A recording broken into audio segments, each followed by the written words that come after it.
coach. Ani wula somɔgɔw aba I tɔgɔ ni jamu? ne tɔgɔ Sulemani Tarawele mais bɛɛ bɛ n dɔn Badiane la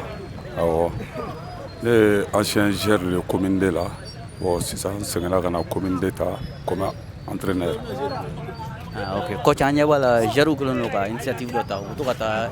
terrain sanfɛ ka taa match galaw kɛ u ka ŋaniya yira kɛ handball tagaɲɛ la e yɛrɛ bolo a jɔyɔrɔba dɔ bɛ handball la bi an filɛ yɔrɔ min na. A jɔyɔrɔba b'a la kosɛbɛ parce que an bɛ yɔrɔ min na bi n m'a fɔ handball jɔra mais a solo sarala kosɛbɛ parce que fanga min tun b'a la fɔlɔ o fanga t'a la sisan bon n'i y'a ye an bɛ ka nin kɛ an bɛ k'a kɛ pour que a ka fanga sɔrɔ ka bɔ 90 la ka na sisan denmisɛnnin dɔw bɛ yen olu tɛ handball dɔn parce que an y'a daminɛ o waati ka na se sisan na bon ka bɔ an ka génération bɔra handball solo sarala mais an bɛ ka nin min kɛ sisan denmisɛnninw bɛ k'a dɔn parce que denmisɛnninw bɛ an ye entraînement na u bɛ na ɲininkali kɛ u t'a dɔn fɛn min don donc u b'a fɔ ko o fana bɛ na donc ni mun nana donc an b'a ɲɛ yira u la bon a kɔni bɛ ka fanga sɔrɔ dɔɔni dɔɔni. O ɲana bon an ɲɛ b'a la k'a fɔ nin san fila damadɔnin na an ɲɛ b'a la commune tɛ participer compétition na kosɛbɛ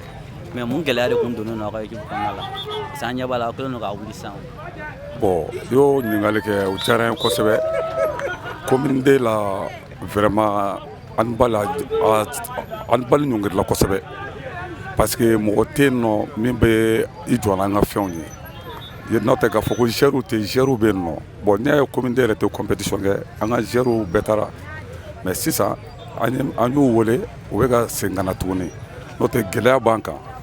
e yɛrɛ ɲɛ bɛ terrain cogo la i ɲɛ bɛ ballon na an bɛ ka ballon min jouer i ɲɛ b'a la vraiment togoya t'an bolo yɛrɛ de n'an kɔni ye mɔgɔ sɔrɔ mɔgɔ min bɛ se k'an dɛmɛ donc vraiment a ka d'an ye kosɛbɛ. I ka kumakan laban ye jumɛn ye k'a ɲɛfɔ joueurs ye ani mɔgɔ minnu b'an lamɛn ni limaniya ɲɛnama b'u la n'u bɛ se k'an dɛmɛ n'u ka bonne foi ye. Bon vraiment o diyara n ye parce que n wulila ka don mɔgɔ damadɔw kan bon vraiment an ye mɔgɔ dɔ sɔrɔ Alaji Mamadu Sako ale ye commune D den dɔ yɛrɛ ye ale bɛ Misira bon an donna ale kan ka an jigi k'ale ye ale donna an jigi kɔrɔ kosɛbɛ n'o tɛ a yɛrɛ tun kan ka na bi mais a taara balontanna dɔ de ka lancement na donc o de la a ma se ka na mais ni Ala sɔnna samedi a bɛ na an bɛ lancement kɛ o kɔni ko k'ale bɛ k'an ka président ale bɛ don an jigi kɔrɔ donc ni Ala ye samedi jira an na donc vraiment an kɔni an bɛ fɛ commune D cɛ n'a muso denmisɛnnin ni mɔgɔkɔrɔba bɛɛ ka bɔ commune D président kura ye min ye handball la an b'a jira jama la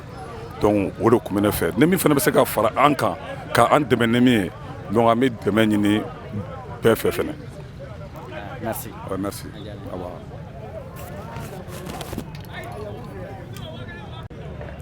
Ne ye Abdoulaye Kulubali ne ye Ligue du district de handball de Bamako président ye. Bon ni ŋaniya min filɛ nin ye nin ye handball joueurs ka ŋaniya ye k'a yira k'a fɔ u b'a fɛ handball ka développer bon komi a bɛ ka kɛ Bamako de kɔnɔna la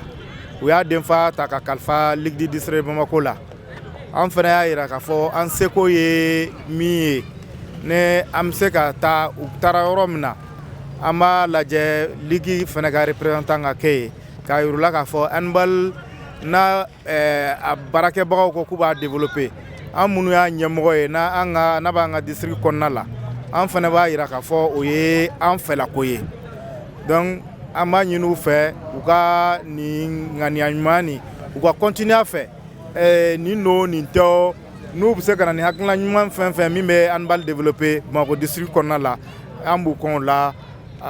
o y'an fana ka hakilina ye. I ka kumakan laban ye jumɛn ye k'a ɲɛfɔ handball kanubagaw la. Bon n ka kumakan laban ye min ye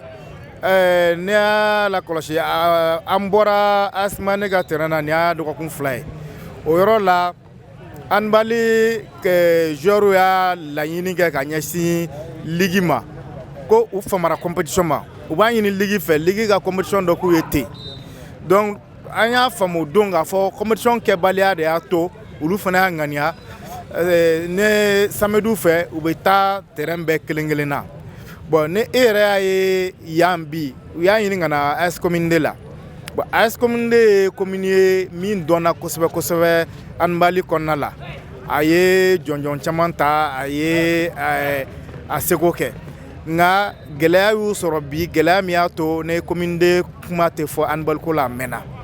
donc u y'a ɲini ka na yan bon an ka ligue an ka bureau sigira don fɔlɔ min na an y'a ŋaniya k'a fɔ an b'a ɲini ka handball développer mais a développement kɔnɔna la an ka laɲini fɔlɔ ye min ye ne commune de n'o o kun ye u ka club kun ɲɔngirila fɔlɔ k'ale la wuli ɲinan san kɔnɔ donc nin compétition organisée le yan bi na u b'a yira n na k'a fɔ an bɛ se ka commune de d'abord infrastructure ne terrain b'u bolo nin terrain an bɛ na nin utiliser walasa handball ka segin commune de kɔnɔna la walasa AS commune de ka sen don handball compétition na Mali kɔnɔna la donc o de kɔnɔna la u ye laɲini min k'a fɛ k'an ka compétition d'u ma ligue fɛnɛ y'a ɲini k'a fɔ k'a daminɛ samedi nata la fo ka taa se mois de mars week-end laban ma an fɛnɛ ye compétition dɔ nati n'a ye ligue y'a décidé k'a fɔ compétition bɛ na Bamako club ani Kati donc an y'o compétition d'u ma u bɛ ka laɲini min kɛ ɲɛnafin an fɛnɛ bɛna ɲɛnafin b'u la donc nin sen na an y'a ŋaniya k'a fɔ samedi fɛ ka daminɛ samedi nata la compétition bɛ kɛ sɔgɔma wula dimanche fɛnɛ fɛ sɔgɔma wula donc an bɛna week-end saba de ta sɔgɔma ni wula commune de terrain na compétition bɛ kɛ samedi o samedi sɔgɔma match 2 bɛ kɛ wula fɛ match 2 bɛ kɛ dimanche fɛnɛ fɛ match 2 bɛ kɛ sɔgɔma match 2 bɛ kɛ wula fɛ donc o de ye an ka labɛn terrain filanan fɛnɛ bɛna ta o terrain filanan fɛnɛ min bɛ fara commune de terrain kan o fɛnɛ la match 2 bɛ kɛ sɔgɔma samedi fɛ sɔgɔma match 2 bɛ kɛ match 2 bɛ kɛ dimanche sɔgɔma donc wula fɛ fɛnɛ o kelen don donc an ka nin compétition a bɛ kɛ terrain 2 de la commune de kɔni ye terrain fɔlɔ ye min b'a a yira k'a fɔ ligue du district Bamako y'a ŋaniya commune de ka segin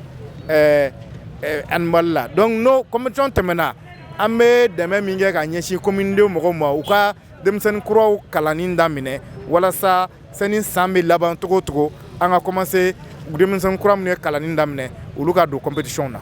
donc an bɛ bɛɛ fo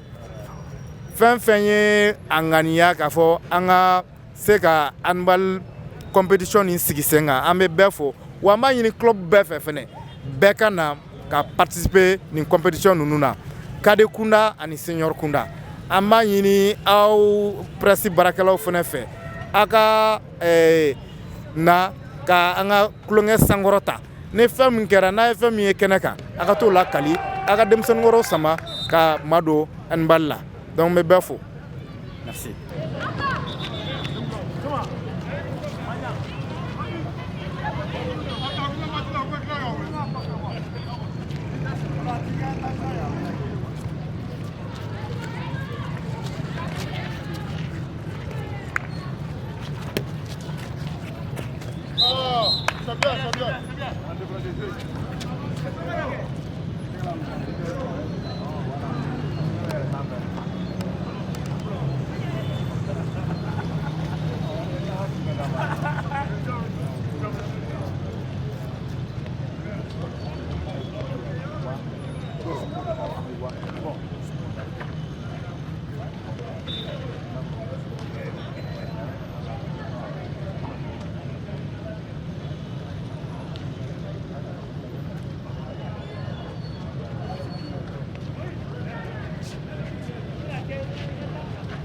Bonsoir monsieur. Bonsoir monsieur Fofana. Voilà. Donc on voulait connaître votre identité, qui êtes-vous et votre avis sur le handball malien. Et s'il y a problème, s'il y en a, de nous parler des problèmes et bien sûr de nous sortir des solutions aussi, parce qu'on veut sortir le handball du trou et mettre le handball en lumière désormais. Merci monsieur Fofana. Mon identité réelle, je me nomme monsieur Avogno, Seigneur Mawena, communément appelé Cyril Dieudonné, comme nom de baptême. Je suis arrivé au Mali il y a un peu longtemps. J'ai connu le handball sur ce terrain de la commune 2. Étant pratiquant de ce sport, j'ai eu à apporter un plus à ce sport et je continue à apporter un plus. Car le handball, c'est un sport collectif, c'est un sport roi comme tous les autres sports collectifs ailleurs. Mais au Mali, il y a un peu de retard. Mais depuis un certain temps jusqu'à présent, je pense que le handball est en train de graviter les échelons, c'est en train de graviter la pente. Et avec plus de sponsors, plus d'idées, le handball pourra atteindre son zénith d'ici l'an 2023 ou bien 2025. Donc c'est mon point de vue. J'ai fait mes exploits sur ce terrain de la commune 2 depuis 2006 jusqu'en 2009. Après, j'ai quitté ce terrain pour le terrain de Chaba, en commune 4, où j'ai formé des pépinières qui sont entrés dans l'équipe nationale. Je m'en réjouis. Merci. La Ligue de handball du district de Bamako envisage d'organiser un tournoi d'ouverture de saison. Qu'en pensez-vous sur cette initiative? Je tiens à vous remercier pour cette organisation. C'est une bonne organisation qui pourra donner un plus au sport roi qui est le handball. L'ouverture me paraît tout à fait claire et nette. Ça donnera encore plus de tonus aux apprenants, aux désireux d'apprendre ce qu'est le handball. Mais le handball aussi, c'est un sport collectif comme tous les autres sports collectifs d'ailleurs, comme je viens de le dire. Le tournoi donnera encore plus de tonus aux apprenants, aux désireux de venir s'implémenter, bien d'apprendre ce qu'est le handball. En le pratiquant, quand on voit un joueur de handball, on a toujours tendance à aller vers lui, à lui donner quand même, bien à partager avec lui le peu de connaissances acquises. C'est ainsi que le handball se pratique. Le tournoi, j'espère que le tournoi débutera avec une bonne prestation et pour finir avec une bonne apothéose. Je ne ferai que souhaiter bonne chance à toutes les équipes qui vont se présenter. Étant un ancien encadreur de l'AS Commune 2, on a appris que l'AS Commune 2, ça fait quelques années maintenant, a disparu de la scène du handball. Et nous avons appris que l'équipe sera redynamisée par les anciens handballeurs de la Commune 2. Donc, que pensez-vous aussi de cela? Qu'est-ce que ça peut apporter au handball malien? Je tiens à vous remercier sur ce micro. Effectivement, l'équipe avait totalement disparu. Je ne sais ce pourquoi. La réapparition me donne une joie de revenir, s'il y a le temps, reprendre s'il le faut la place d'un encadreur comme j'y étais en avant et donner un plus de ma personne et partager le peu de connaissances acquises dans cette matière avec tous les nouveaux apprenants à une seule condition, qui est humilité. Ceux qui veulent apprendre n'ont qu'à s'adonner à la tâche, exécuter ce qu'on leur demande de faire et je pense que tout ira dans de bonnes voies sans inquiétude. Je vous remercie. Bien rencontre ala y'a ɲuman kɛ mais ni ala sɔnna an bɛ segin a kan samedi prochain parce que an tun b'a fɛ a ka kɛ cogo min occupation cayara bɛɛ ma se ka yanna sɔrɔ mais avec tout ça jama min sera o bɛ mɔgɔ hakili sigi quoi comme an ka ancienw bɛ yan an ka entraînement fana bɛ yan ligue mɔgɔw fana bɛ yan bi wulada in na ligue président yɛrɛ bɛ yan bon match de gala in kunba yɛrɛ pour que an bɛ se ka commune de segin tuguni ligue kɔnɔna na ani fédération mon colonel ko ballon ko bɔ commune de mɔgɔw la ko k'o fana bonya da ye voilà bon Kadi Noumaïra ACD Kadi jusqu'à présent olu fana ka terrain ko a gulonnen don toujours i b'a dɔn Bugurimuguni Lafiyabugu o ka ɲi ni Noumaïra terrain an yɛrɛ t'a dɔn an b'a terrain qualifié k'a kɛ fɛn o fɛn walayi sinon Katigaw bɛ yan pratiquement chaque match u bɛ n'an nɔfɛ a la a kun ka d'an ye hali an ka taa kelen jouer Kati mais terrain ko sababu la a tɛ ka se ka kɛ yɛrɛ an ka m'a ɲɛfɔ ligi ɲɛna bon ala y'a ka baara fana kɛ an kɔrɔkɛ an fa an jɛnɔgɔ Moro Fanɛ ala y'a ka kalifa minɛ a la a ka entraînement kɛra kunun juma jigin na n'an bɔra yan sa ni minnu bɛ se ka fara jama tɔw kan an bɛ taa foli k'a ka denbaya la ala ka ɲinɛ a la ala ka yafa kan ala ka dayɔrɔ suma ala k'an bɛɛ ɲa k'an ta don ala k'an mɛn ka saraka kɔ ala k'an sɔn limaniya la bon ligi ka tournoi o fana bɛna daminɛ je pense k'a bilala an ka groupe ninnu sanfɛ bon donc a bɛ hakili to olu fana la ni match ninnu daminɛna o la an bɛ match de gala ninnu siri so a fɔlɔ la pour que mɔgɔw bɛ se k'o compétition si cogo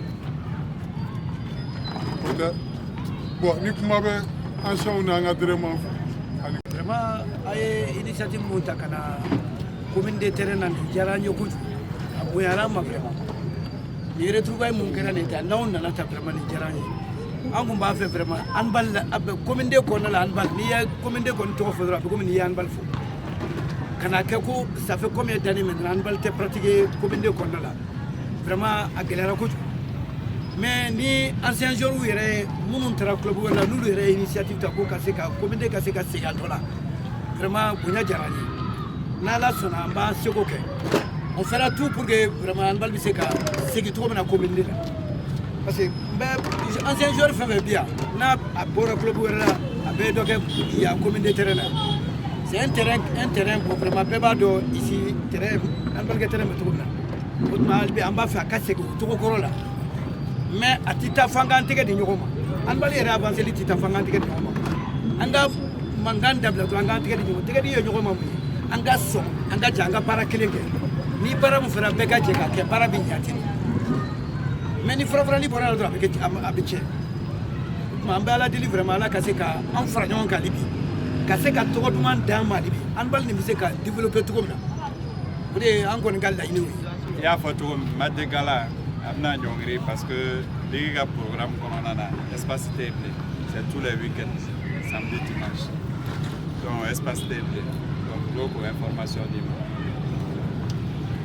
n'an bɛ kuma di président yɛrɛ ma. initiative min taara min ye ka tournoi pour que ka handball développement sinsin Bamako district kɔnɔna la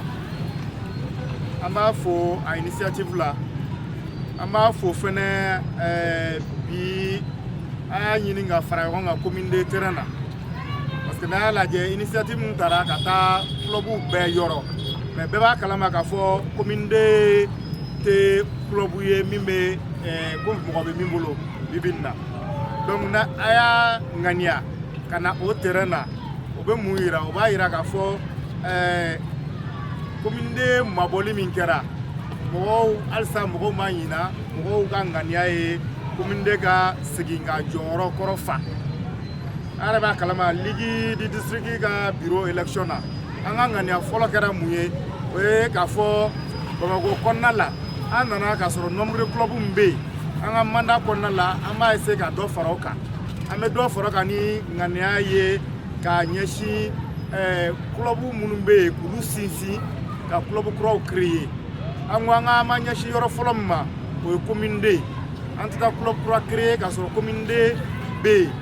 hali n'a sɔrɔ mɔgɔ t'u bolo bi terrain bɛ yen e yɛrɛ ye Mama Ira ka fɛn fɔ cogo min na Mama Ira mɔgɔ b'u bolo mais terrain tɛ yen commune dɔ dun ka avantage ye terrain bɛ yen nka min ye mɔgɔko ye o tɛ yen bon ne bɛ se k'a fɔ mɔgɔko tɛ parce que handball ye denmisɛnninw de ye n'i ye commune de terrain ta sisan a bɛ quartier joli ni ɲɔgɔn cɛ a ka surun quartier joli la mɔgɔ bɛ se ka bɔ u sen na quartier au moins quartier 4 na ka na ka sɔrɔ i ma sotarama ta club caman bɛ yen n'i ye olu ta mɔgɔw bɛ sotarama ta ou bien u bɛ carburant kɛ moto la ka taa entraînement la donc commune de terrain ye avantage ye an bɛ se k'a fɔ commune de quartier fɛn fɛn bɛ yan a bɛɛ ka surun ɲɔgɔn na quartier belebelebaw tɛ mais a peuplelen don donc mun bɛ se ka na ni mɔgɔw ye yan o ye an ka entraînement ka timinanja mɔgɔ joueur kɔrɔw an ka entraînement mɔgɔw bɛ yen n'an entraîneur 1-2 sɔrɔla joueur kɔrɔ minnu bɛ yen minnu ye commune de joueur kɔrɔ ye club ko t'a la dɛ k'a fɔ n bɛ ISPAS la n bɛ AS Police la n bɛ COL la n bɛ COM na o t'a la n'i ye bɛɛ k'a bolo di ɲɔgɔn ma min bɛ se ka na komi n de mɔgɔw dɛmɛ ka na ni denmisɛnnin kuraw ye k'u former bɛɛ ka na ne min bɛ se e ye gardien de ye e bɛ se ka denmisɛnnin dama 5 ta k'o former gardien la na i b'o baara kɛ hali ne siɲɛ 2 don dɔgɔkun kɔnɔ ne min bɛ se ka na ka échauffement k'u kun na i b'o baara kɛ parce que an bɛɛ ka ŋaniya ye mun ye handball ka taa ɲɛfɛ handball bɛ taa ɲɛfɛ mun na ni concurrent caman bɛ yen an yɛrɛ y'a ye k'a fɔ Dispasi ta ye k'an ka mɔgɔ caman sɔn misali la Dispasi ye san joli kɛ champion ni Mali don mɔgɔ tɛ yen ka a concurrencer mais est ce que Mali niveau yɛlɛnna niveau tɛ yɛlɛ parce que Dispasi bɛ yɔrɔ min na Dispasi b'a fɔ ne bɛ tɔw sanfɛ n tɛ fɛn ɲini ka yɛlɛ mais n'i y'a ye kuraw bɛ ka na u b'a pousser a fana b'a ɲini ka effort ba kɛ o fana b'a to équipe nationale fana niveau la mɔgɔ ɲuman caman bɛ sɔrɔ parce que ni club cayara denmisɛnnin kuraw bɛ na talent kuraw bɛ sɔrɔ donc an bɛ mɔgɔ ɲuman caman sɔrɔ o b'a to an bɛ se ka ɲɛmɔgɔw pousser walasa u k'an ka mɔgɔw labɔ u ka taa participer kɛnɛma compétition na donc an ka jɔda ye min ye komi neko la an ye ŋaniya min sigi kabini bureau sigi kuma décembre a bɛna la waleya sisan a waleyali fɛn fɔlɔ ye mun ye o ye an bɛ se ka terrain ni a bɛ terrain min kan a yɛrɛ y'a ye k'a fɔ terrain ni bilara handball la mɔgɔ wɛrɛw nana donc sisan a bɛna segin handball ma o de la ligue du district ye kupu dɔ sigi sen kan o kupu ninnu sigili sen kan aw yɛrɛ ka fara ɲɔgɔn kan senbaba la a bɛ dɔgɔkun 2 bɔ bi a ye laɲini dɔ kɛ ka ɲɛsin ligue du district de Bamako ma k'a fɔ an mago bɛ compétition na Bamako kɔnɔ a y'a ye ko bon an b'a fɛ ka compétition kɛ système de championnat aller retour nka fɛn dɔ nana jate minɛ min ye sunkaloko ye parce que mais an ka laɲini ye mun ye kalo 6 nata denmisɛnnin kura minnu bɛna former yan olu ka se ka don au moins compétition minimum au cadre la kalo 6 nata peut-être san wɛrɛ ne senior sera ka sigi sen kan commune de la u bɛ participer championnat activité la ani ne activité fɛn fɛn organisera senior kunda donc an ka programme na an b'a ɲini handball joueur handball kanubaga mɔgɔ mɔgɔ bɛ yen ko sport ka di ye a k'an dɛmɛ o waleya la k'a daminɛ samedi le 5 la donc an bɛna compétition kɛ kadi kunda sɔgɔma o sɔgɔma samedi sɔgɔma match 2 bɛ kɛ musow ka match bɛ kɛ cɛw ka match bɛ kɛ dimanche fana sɔgɔma musow ka match bɛ kɛ kadi kunda cɛw ka match bɛ kɛ wuladafɛlaw an y'olu bɛn seniorw ma donc terrain ne min bɛnna terrain min ma a b'a bila kun na yan terrain samedi sɔgɔma match 2 bɛ kɛ wulafɛ match 2 bɛ kɛ dimanche sɔgɔma o kelen b'a la donc an b'a ɲini musolakaw fɛ mariage ni kungo bɛ minnu bolo nin dɔgɔkun 3 kɔnɔna la a k'a ka programme kɛ de telle sorte que a ka se ka participer nin compétition na parce que n'i y'a ye a bɛ yala terrain na a yɛrɛ dama ni ɲɔgɔn cɛ parce que compétition tɛ yen donc sani handball ka sa aw yɛrɛ y'a ŋaniya k'a fɔ a bɛ yala ka taa ka ɲɛnafin bɔ ɲɔgɔn na donc o ɲɛnafin bɔli ligi bɛna a tɔ dafa ni nin ye weekend 3 de bɛna occuper a bolo sɔgɔma ani wula donc n'o bɔra ye bureau sigi n'Ala sɔnna ma fédération bureau bɛna sigi an b'a ɲini olu fana fɛ kɔfɛ ni sunkalo banna n'u ma se ka compétition kɛ mai juin u ka compétition dɔ k'a ye donc o b'a yira k'a fɔ n'a tilara ligi ta la peut-être kalo 2 dɔrɔn a bɛna compétition kuraw sɔrɔ donc an ka programme kun y'o ye ɲina san kɔnɔna la min ye ballon ko fana commune de n'Ala sɔnna ma a b'a to an ka to nin compétition nin n'a ye nin ban fɛn bɛɛ n'Ala sɔnna ma an bɛ ballon ɲini ka di a ka dege karamɔgɔ ma u ka se ka denmisɛnninw former joona walasa an ka laɲini ye min ye kalo 6 kɔnɔna la an ka se ka denmisɛnnin ɲɛnamaw sɔrɔ min bɛ se ka participer compétition na minimum ni kade kunda min ye mamayira ta ye fɛnɛ an b'a to ni sunkalo banna n'Ala sɔnna ma ligi bɛna an b'an sen bɔ an kɔnɔkɔrɔ ka taa ka terrain lajɛ n'an bɛ se ka min t'a la an bɛ o ɲɛfɔ an ye an b'o hakilina yira ɲɔgɔn na ne an bɛ se ka mɔgɔ wɛrɛw fana ɲini ka fara an kan walasa mamayira fana a ka bɔ terrain tan la an b'o siraw sigi sen kan donc ne b'a bɛɛ fo n b'a ɲini bɛɛ fɛ